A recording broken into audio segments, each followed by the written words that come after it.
Here is the truth nobody in HR leadership will say to your face. You could be the hardest working HR professional in your building, doing everything right and still get passed over for the promotion, not because you lack skill but because you are invisible in exactly the wrong places. Welcome back. If you have ever watched a colleague with less experience walk into a senior HR role while you wondered what went wrong, this video is for you.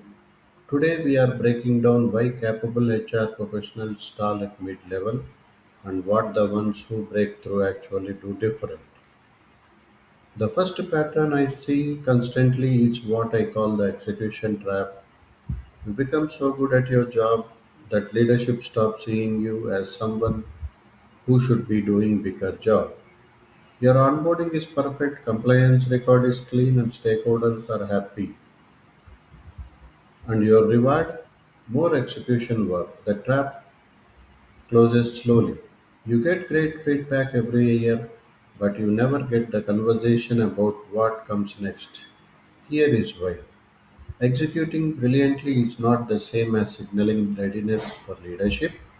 Leadership is watching for people who solve business problems, not just HR problems. The moment you bring a solution to the revenue challenge, a retention cost problem, or a productivity risk using HR data, you step out of the execution trap. Until then, you are the best possible versions of invisible. This weekend, find one problem that is not labeled as HR problem and bring your analysis to the next leadership conversation. The second reason is mid-level HR professionals stall what I can call stakeholder invisibility.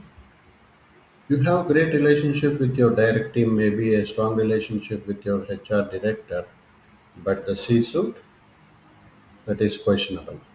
They do not really know your name. Promotions happen in conversations you're not in the room for. Your CHRO nominates someone, the CFO asks who it is, the CEO either says great choice or reminds me what they have done. If the CEO cannot recall a single moment where you spoke intelligently about the business, you will not get the promotion.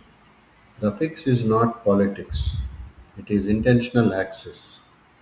Request informal 20-minute conversation with senior leaders, not to pitch yourself but to understand the strategic priorities.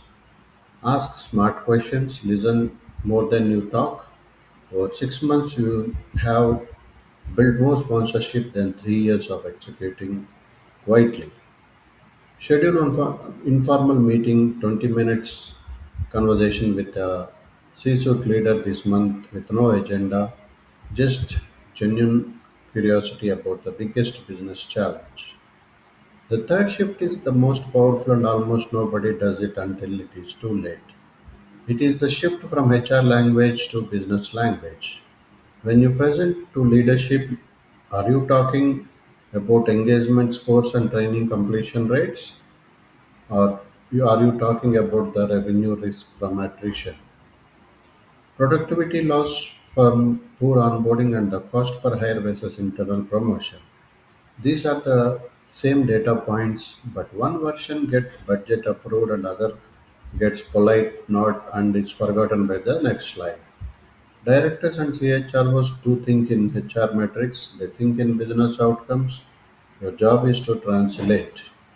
And when you do it consistently, you stop being seen as the HR person in the room and start being seen as the strategic partner who happens to specialize in people. Drop in the comments which these three patterns you most recognize in your own career right now. Be honest. I read every single comment. If this hit home, subscribe because every week I put out content designed specifically for ambitious HR professionals who are doing been overlooked. Next week we are talking about the exact promotion conversation you have been avoiding. Include these words to use and see you then. Thank you.